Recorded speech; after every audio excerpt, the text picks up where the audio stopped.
We out here staying connected with my sister. Introduce yourself for me. Hi, Chynna. Chynna? Yes.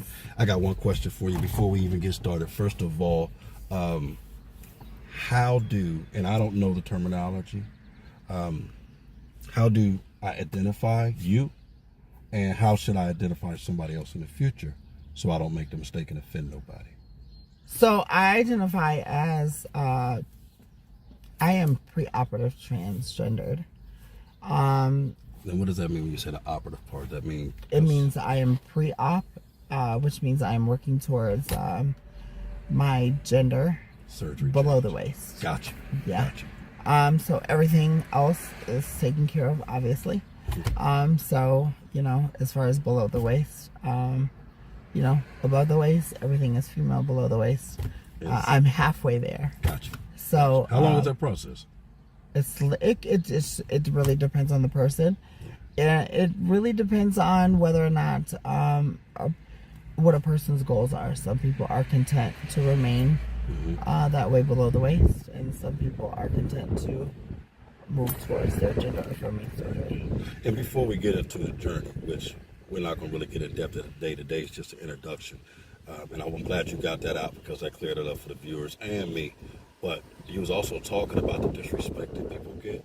Prior to me cutting this camera on, you were saying something that was real important, and I wanted you to hold that. Remember where we were? So, for me, as a whole, I think that the entertainment industry has made they've kind of lowered the bar and made a kind of comedy value of what it is to be trans. A mockery show. A mockery. Right. A disrespect. There's a lot of names and faces of people that are in graves. You know, no disrespect to Caitlyn Jenner. She stands on the shoulder. She gets a lot of credit for things that she doesn't rightfully deserve the credit for. You know. Now you're trying to change back, I heard. Well, I mean, she stands on the shoulders of people that are in graves. You know, names and faces that we'll never know. You know, that fought this battle, you know, from generations, even before me and the generations that I come from, that made it safe for people to be inclusive today.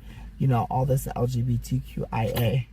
You know, LGBTQ, or even LGBTQ, or LGBT was plenty inclusive enough. You know, people are so offended. You know, I come from a generation where, you know, we had to have a stronger skin.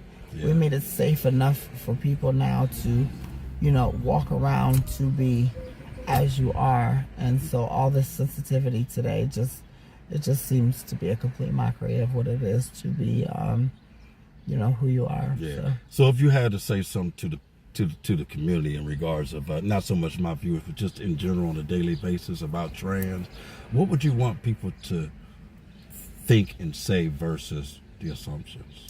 If you hold yourself to a certain standard, if you hold yourself to a certain regard, I mean, be comfortable with who you are, and never be ashamed of who you are. If you can look in the mirror and feel comfortable with who you are, and hold yourself to a certain standard and a certain level of respect, that in and of itself should be enough to be okay with who you are. As long as you get, even you commented, you know, when you look at the in the mirror at the end of the day, and you can understand that you are who you are, and you know, all that extra flamboyancy, and you know, it's just to me, that's, you know, that's not flamboyancy is not for me appropriate. I could tell you're extremely comfortable in your skin. Absolutely. I could tell you went through a lot to get there. Absolutely. Because, I mean, for one, I commend you again for opening the door to even talk to a brother. Thank you. Because there's so many people at home that are still trying to figure it out. How do I walk? How do I sit? How do I sound? You know, there's so many young ones at home that still trying to figure this out. You know, I came up in a generation where, you know, there were two words that I was taught when I was transitioning: blend in. Those were the two most important words I learned when I was transitioning. But that wasn't easy to do. No. Because you had to practice how to walk, how to talk, how to do all these things feminine, right? Well, I mean, you know, when I was transitioning, I learned from a post-op transgender person. That means after surgery. You know, a woman can command the presence of every person in the room without saying anything. Yeah. A woman gets on the bus and sits down and be quiet. She doesn't, you know, have to make a scene and be heard. And that's where, you know, I use those kind of things in my transition very early on. That was early. So you and I've carried it with me. Less is more. There were just key things that I learned very early on in my transition. You know, all that extra stuff is just not how a woman carries herself. Have you ever carried? Have you always carried yourself feminine? Absolutely. Okay. Well, I would say that because we know there's some who just. And that's okay. Yeah. There's a time and a place. You know, when I used to be very heavy into bars, pageants, shows, Miss Continental, Miss Gay USA. Yeah, I've never done done to talk about. Absolutely. You was a showgirl too. Absolutely. Absolutely. I've done the Continental system. I've done the Gay USA system. I've never done America, but I've done all the pageant systems. You know, I used to be Miss China Divine. Where'd China come from? Where'd China come from? So the spelling of my name actually came from Wilson Phillips, Chynna. And then China came because when I was younger, people used to always tell me I look like a China doll. That's where the actual I can see. I get that now. And then the first pageant I did was Akron Newcomer, and everybody there were 8 contestants, and everybody there, they had a last name, and at the time I just was China, and so like quick as a whim I said Divine, China Divine, and that's where my last name came from. But my name now is Chynna Logan. Chynna, we got so much to talk about, and we're going to talk about a lot, not just the pain or the negative comments and all that crap, because we're going to let them at home figure that stuff out, because everybody want to know all the ugly stuff about, you know, transition and change. But we're going to talk about the journey, and we're going to talk about how you got there and getting off the porch and all that good stuff, because you went through other challenges in the process of battling wanting to be a woman. You've been to prison, you've battled addiction, you've had unhappy relationships. I've been raped, I've been abused, I've been molested, I've been trafficked, I've been in violent situations. I was abandoned at 2 years old by my mother. I'm sorry to hear on a military base. Yeah, I mean, I've had guns at my head. I've struggled with manic bipolar issues. I have been, How's your mental now? I'm stabilized. I actually just recently met the international medical standards in order to, you know, get my oreectomy, which I recently had completed, and I'm scheduled to get my bottom surgery in the fall. So I can't wait it's to a pretty be high that bar to journey. meet. You hear me?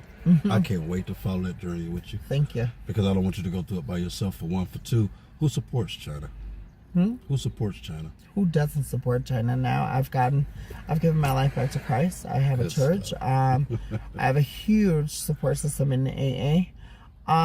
I mean, I've got my family back now. I've got multiple friends and family. I have a strong support system. My entire family, even my brother, who at one time disowned me and was a gung-toting gang dealer. You know, got him back. Everything.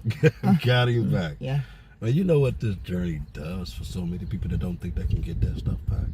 Hopefully it will empower you and let you know that, you know, even, you know, at one time when I was 8 or 9 years old, I used to pray to God to take it away from me. I felt like I was the only person in the world that felt like this, you know, and I felt so sick and disgusting and vile. I thought I was the only person. I felt alone, like I was the only person on the face of the earth that was like this. And now I've gotten to a place of complete acceptance and understanding within myself. Comfortable. You can talk to that mirror. You can talk to a person that talks. I can lay in my room and understand that I'm okay being me. I'm comfortable within my own skin. What's your sign, Chynna? Scorpio. And what month is that? November. Oh, man. Yeah. Y'all ain't bad people, though. Just don't get else back. Don't tickle the bear. Then you'll bite, right? Then you'll bite. Before we get out of here, it's just an introduction. I'm glad that you did that part. We're going to find a time to sit down and go up to that journey, and we're going to have more conversations off camera so we can get some dialect and directions. Did you have both of your parents growing up? My mom abandoned me and my brother when I was 2 or 3. I had my dad once I got to be about 8 because he was in the military. I had my grandmother mostly My childhood was very tumultuous, to say the least.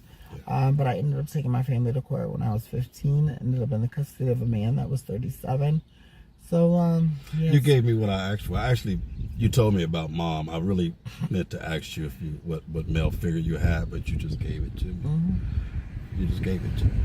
Because that's what the viewers are sitting at home. You know, everybody got a negative comment. Well, where was dad? And where was the guy? And where was the brother? Did she have a bunch of brothers? And you know what I mean? It's all these other negative things, which is all a part of your journey. And people don't understand it. Also, what made Chynna. All I know is when I release my baggage, people can do whatever you want with it. Sorry. I've let it go. We'll put it into a book. Yeah. I appreciate you. Hear me? Absolutely. Give me some. Y'all heard that from my girl Chynna. We out here staying connected. Let's go.